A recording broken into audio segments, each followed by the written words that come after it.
የኢራን እስላማዊ አብዮት ዘብን በመምራት 3 አስርት ዓመታት ሊሞላቸው በቁጥር 1-2 ተብለው የሚቆጠሩ ዓመታት ሲቀራቸው ነው የተገደሉት።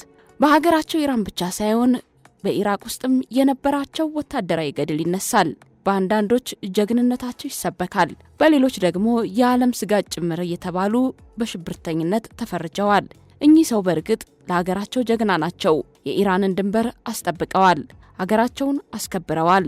የሽብር ቡድኖች እግራቸውን በኢራን እንዳይተክሉ ተከታትለው ድባቅ የመቱ ብርቱ የጦር መሪ ሲሉም መወድስ የሚገኙላቸው እልፍ ናቸው። የኢራን እስላማዊ አብዮት ዘመሪ ሌፍተናንት ጀነራል ቃሲም ሱሌይማኒ የዕለቱ የመሪዎች ዓለም ባለታሪካችን ናቸው። ከዝግጅቱ ጋር ኢየሩሳሌም ብርሃኑ ነኝ።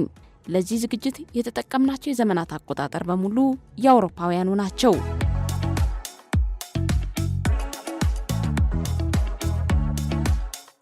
በወታደራዊ ዕውቀቱ ዘርፍ አይን እንዲጣልባቸው ካደረጉ ጉዳዮች ውስጥ በመካከለኛው ምስራቅ ሀገራት በተከሰቱት ግጭቶች ምክንያትና የእርሳቸው ቀጥተኛና የእጅ አዙር ጣልቃ ገብነቶች እንደሆነ ይታመናል። እውቅናቸው በአንድ በኩል በጉብዝናቸው ሲሆን፣ በሌላ በኩል የሴራ ሰው በመሆናቸው ነው። ሱሌይማኒ ኢራን ውስጥ እጅግ ዝነኛና የሚፈሩ ያደረጋቸው ትልቁ ጉዳይ የሚመሩት ኃይል ብርታትና ጥንካሬ ነው።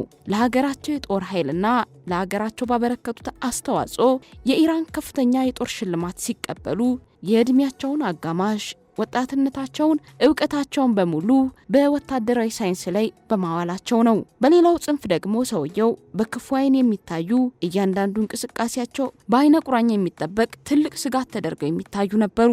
አሜሪካን ጀነራሉ የሚመሩት የቁድስ ኃይል በመካከለኛው ምስራቅ የሚገኙ አሜሪካን በጠላትነት በመፈረጅ በሽብር ዓለምን መናጥ የሚፈልጉ የምትላቸውን ኃይሎች በመደገፍ ስልጠናና የጦር መሳሪያን ጨምሮ የቁስ ድጋፍ ያደርጋሉ ስትል የምትወነጅላቸው ሰው ናቸው። ሱሌይማኒ በኢራን መንግስት ውስጥ ድርሻቸው በቀላሉ የሚታይ ሰው አልነበሩም። በትክክልም ለዘመናት ከጠበቋት ሰዎች ውስጥ ዋነኛው ነበሩ ቢባል ማጋነን አይሆንም። ይህንንም የሚያጠናክረው በኢራን የስልጣን ተዋረድ ውስጥ አሉኝ ከምትላቸው ተጽዕኖ ፈጣሪዎች መካከል ሁለተኛው ሰው መሆናቸው ነበር። እንኳን ያኔ አሁንም ከልፈታቸው በኋላ ሰውየው በህዝባቸው ልብ ውስጥ መታመንንና ክብርን የተጎናጸፉ ናቸው። እርሳቸው ይመሩት የነበረው አብዮታዊ ዘብ ተጠሪነቱ በቀጥታ ለሃይማኖታዊ መሪው አያቶላ አልሃሜኒ ሲሆን፣ ጀነራሉ በኢራናውያን ዘንድ እንደ ጀግና ነበር የሚታዩት። በኢራንና በመካከለኛው ምስራቅ ከፍተኛ ተጽዕኖ ፈጣሪ የነበሩት ሌፍተናንት ጀነራል ቃሲም ሱሌይማኒ በፕሬዝዳንት ትራምፕ ትዕዛዝ ሲገደሉ ኢራናውያን ለጠባቂያቸው ያሳዩት ፍቅር፣ ሐዘንና ታማኝነት ዓለምን ጭምር ያስደመመ እኛም እማኝ ሆነን በታሪክ ያየነው አጋጣሚ ነበረ። ሌፍተናንት ጀነራል ቃሲም ሱሌይማኒ ውልደታቸው በኢራኗ ከርማን ግዛት ውስጥ 1957 ሲሆን ቤተሰቦቻቸው በጣም ደሃ የሚባሉ ገበሬዎች ነበሩ። እድሜያቸው ትንሽ ከፍ ብሎ ነፍስ ሲያውቁ ቤተሰባቸው የገባበትን ብድር ለመክፈል አቅም አነሰው። ያኔ ቤተሰቡን ለማገዝ የእርሳቸውን ጉልበት መጠቀም ግድ ሆነና ወደ ስራው ዓለም ገቡ። ወጣትነታቸው የተጀመረው በስራ ነው፣ በተለይም በግንባታ ስራ ላይ። እድሜያቸው 20 እንዳጋመሰ የኢራን እስላማዊ አብዮታዊ ፍንዳታን ተከትሎ አዲስ የተቋቋመውን የእስላማዊ አብዮታዊ ዘብን ተቀላቀሉ። በ1980ዎቹ በተካሄደው የኢራን ኢራቅ ጦርነት ላይ ጀግንነታቸውና ወታደራዊ አመራር ብቃታቸው እየገነነ እርሳቸውም እየጠነከሩ እድገታቸው በሰሩት ልክ እየተሰፈረ ይሰጣቸው ጀመር። በሰራዊት ውስጥም ፍጹም እምነት አገኙ። ከዛም በላይ ስልጣን ባናቱ ይመጣ ጀመር። ከኢራን ኢራቅ ጦርነት በኋላ የብርጋዴር ጀነራልነት ማዕረግን ያገኙ ሲሆን የኢራንን ደቡብ ምስራቅ ክፍል ከአደንዛዥ ዕፅ አዘዋዋሪዎች ለማስጠበቅ በተደረገ ዘመቻ አንድ ክፍለ ጦርን ጭምር የመምራት ኃላፊነት ተሰጥቷቸው መወጣት የቻሉ ሰው ነበሩ። በ1990ዎቹ አጋማሽ ደግሞ ታሊባን ጎረቤት አፍጋኒስታን ውስጥ ብቅ በማለት ሀገሪቱን መቆጣጠር ሲጀምር የአፍጋኒስታን ሰሜናዊ ህብረት ቡድን በመቃወም ከሚያደርገው ትግል ጋር አብረው እገዛ ያደረጉ ሰው ነበሩ።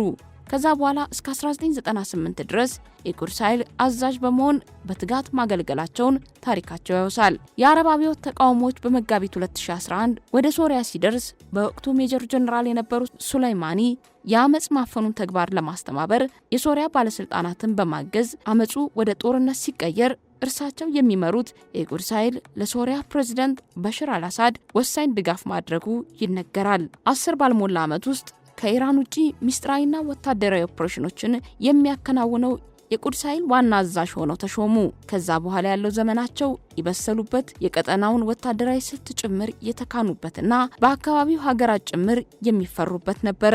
በሊባኖስ ሄዝቦላን፣ በየመን ሁቲዎችን፣ በጋዛ ሐማስና በኢራቅ የሚገኙ የሺያ ታጣቂ ቡድኖችን በመደገፍ በማደራጀት የኢራን ተጽዕኖ በመካከለኛው ምስራቅ ጭምር እንዲስፋፋ እንዳደረጉ ይነገራል። ይህ ብቻ ሳይሆን በሶሪያ የእርስ በርስ ጦርነት ወቅት ለፕሬዝዳንት በሽር አልአሳድ መንግስት ወታደራዊ ድጋፍ በመስጠትና ሩሲያ በጦርነቱ እንድትገባ በማሳመን ረገድ ቁልፍ ሚና የተጫወቱ ሰው ነበሩ። ሱሌይማኒ በኢራቅና በሶሪያ ከፍተኛ አደጋ ደቅኖ የነበረውን የአይኤስ የሽብር ቡድን በመዋጋትና ድባቅ በመምታት ረገድ ትልቅ አስተዋጽኦ ነበራቸው። በወታደራዊ መዋቅር ላይ ቀደም ሲል የተጠቀሱትና ሌሎች ጀብዶች ቢፈጽሙም በተቃራኒው ኢራን ላይ ተከትሎ ለመጣው ማዕቀብና ለኢራን ከዓለም መገለል ተጠያቂ አድርገው የሚወቅሷቸውም አልጠፉም። 2020 በኢራቅ ባግዳድ ዓለም አቀፍ አውሮፕላን ማረፊያ አቅራቢያ በመጓዝ ላይ ሳሉ በወቅቱ የአሜሪካ ፕሬዝዳንት በነበሩት ዶናልድ ትራምፕ ትዕዛዝ በተሰነዘረ የሰው አልባ አውሮፕላን ጥቃት በ62 ዓመታቸው ተገድለዋል። ከህልፈታቸው ማግስት በኢራን በተደረገ የቀብር ስርዓት ላይ በሚሊዮን የሚቆጠሩ ሰዎች የወጡ ሲሆን በዕለቱ የእርሳቸውን ቀብር ለመታደምና እርሳቸውን ለመሸኘት የወጣው ህዝብ ቁጥር ከፍ በማለቱ መገፋፋትና መጨናነቅ ተፈጥሮ ከ35 በላይ ሰዎች ህይወታቸው አልፏል። ቃሲም ሱሌይማኒ ዛሬም በኢራንና በደጋፊዎቿ ዘንድ እንደ ብሔራዊ ጀግናና ሰማዕት የሚታዩ ሲሆን በአሜሪካ በእስራኤልና በሌሎች የምዕራባውያን አጋሮች ዘንድ ደግሞ በሽብርተኝነት ተግባራቸውና ቀጠናዊ አለመረጋጋትን በመፍጠር የሚከሰሱ ሰው ሆነው ታሪካቸው ይነገራል።